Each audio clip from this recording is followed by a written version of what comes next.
It seems like when we want to have faith, we feel the weakest in it. Things happen to us that are difficult. We get a phone call. You have you get fired. I need a job. I have to find another job. You get an accident. How am I going to find another? You want to ask God for things, and it's in these moments it just feels.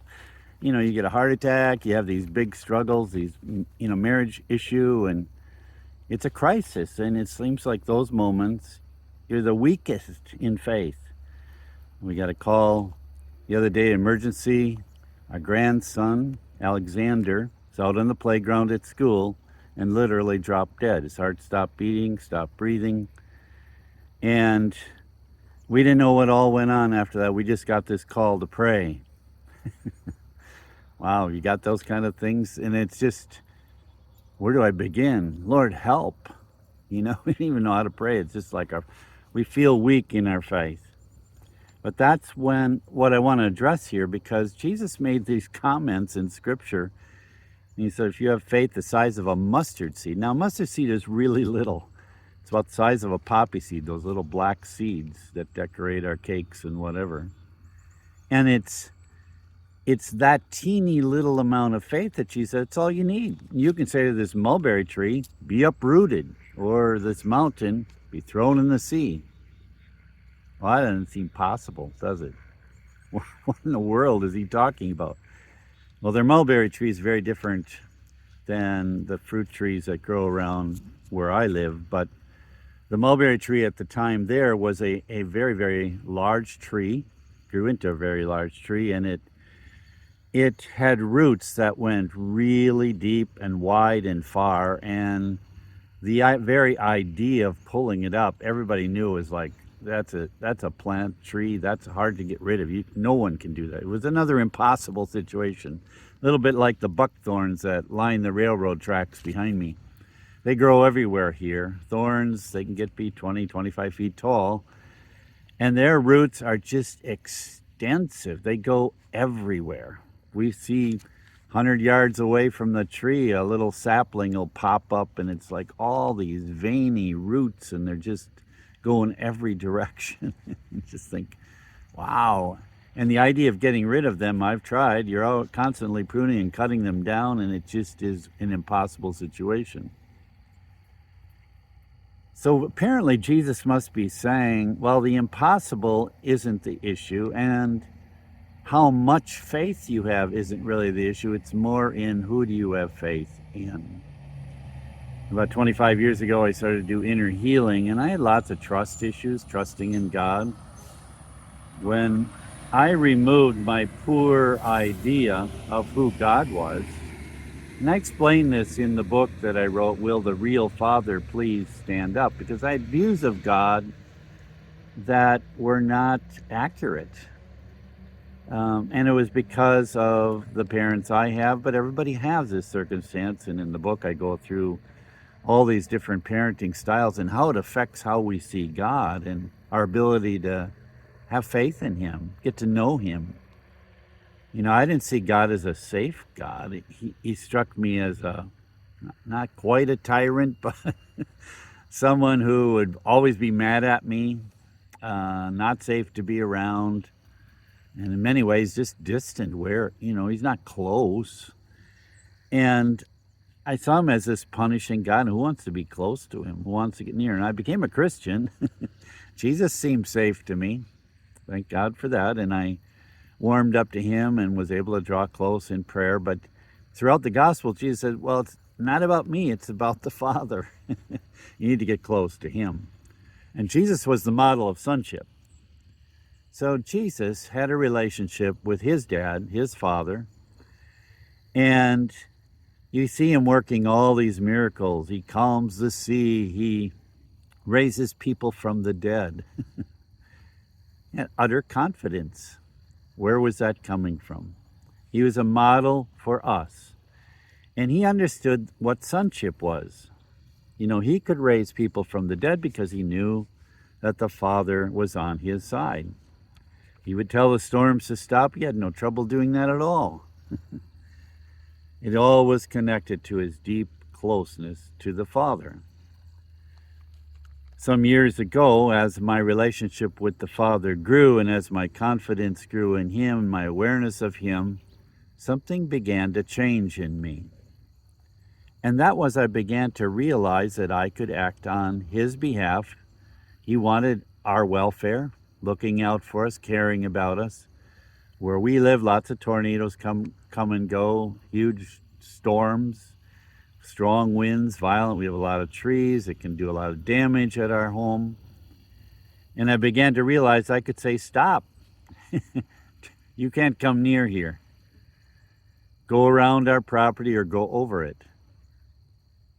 I began to test that out, began to do that, but it wasn't even as much testing as realizing the Father wants this too.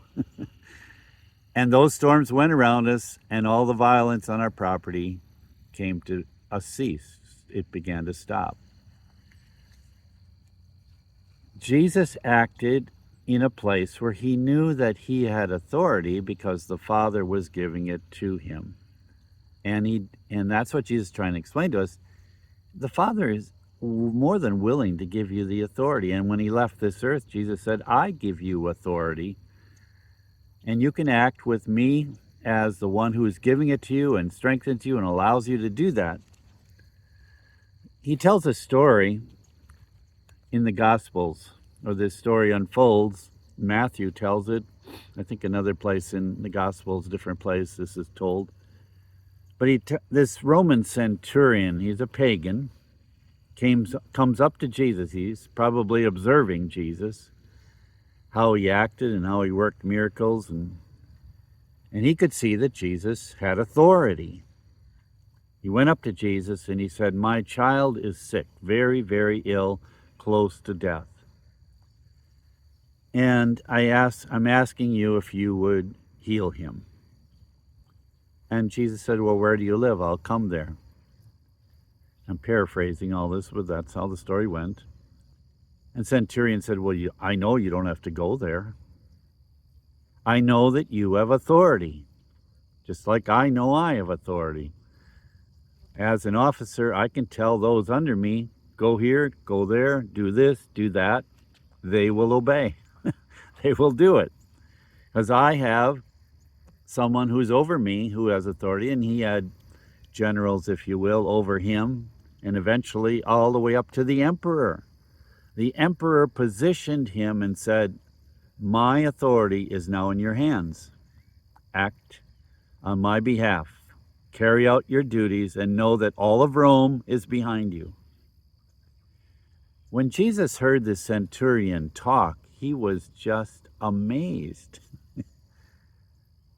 He said, this person, he didn't call him a John, but this person has more faith than any Jew, any Israelite at all around, alive. It's like, and he's astonished, really. But this guy gets it. He said, you're under authority. I don't know if he fully understood the authority he was under, but Jesus continued to explain to his disciples that this is true. I am under authority, and the authority that I have is because of the Father. He gave it to me. And I answer to him, and I follow him, and I do what he wants, and I expect results. I expect things to happen because he's backing me up.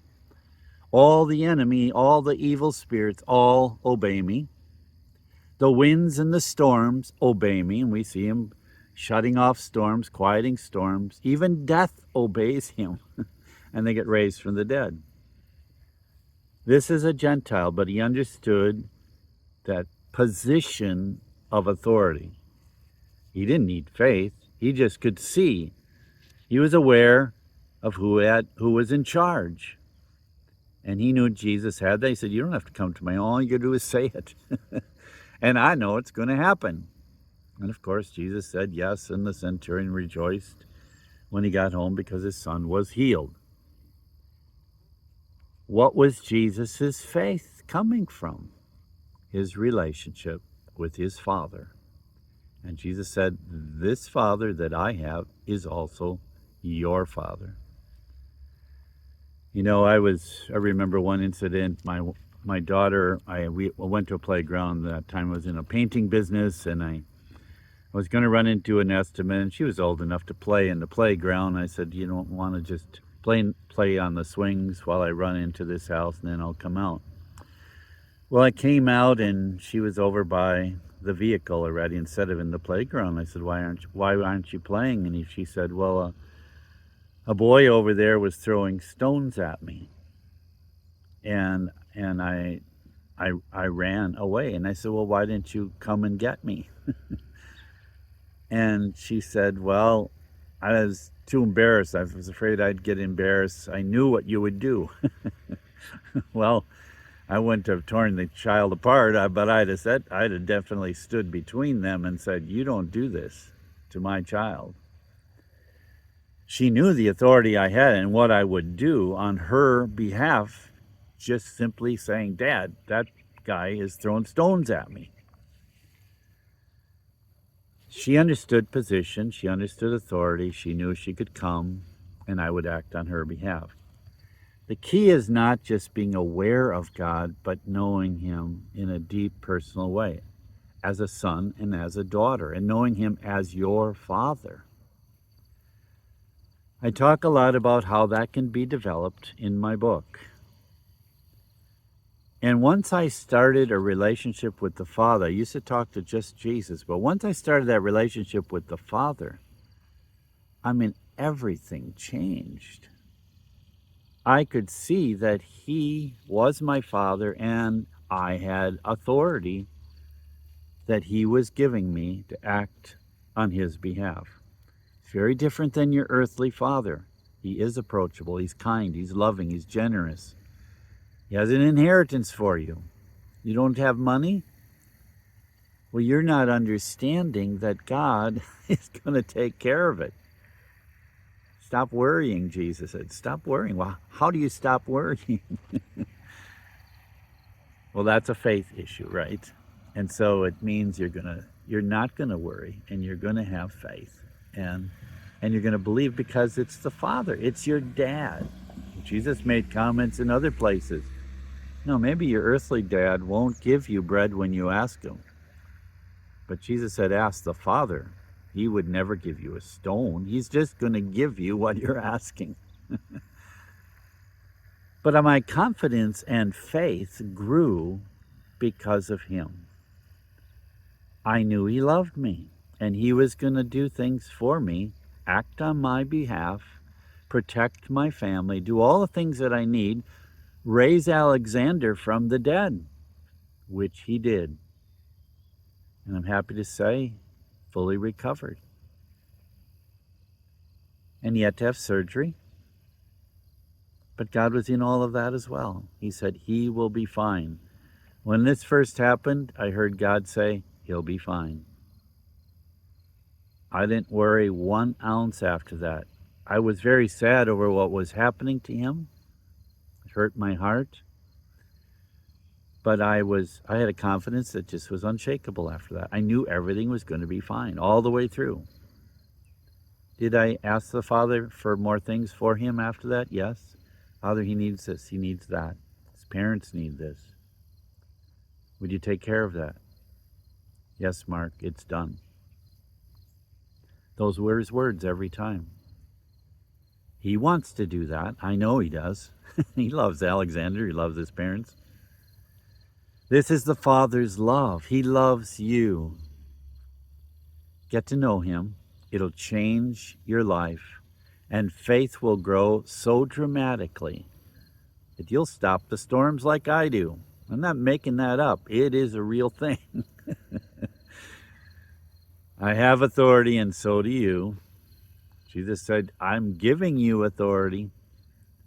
We just have to grow into that confidence by knowing who God really is, who the Father really is. I just invite you to subscribe to this channel, catch all of these videos. I'll always be giving something relating to your heart and what your heart needs. And, worrying, lack of faith, all of those things are hard on our heart. Stress, right? And we want to bring you to better places to live so your heart is at peace. Thank you for joining me. It's just been an honor and a privilege to have you here with me. You just have a great day.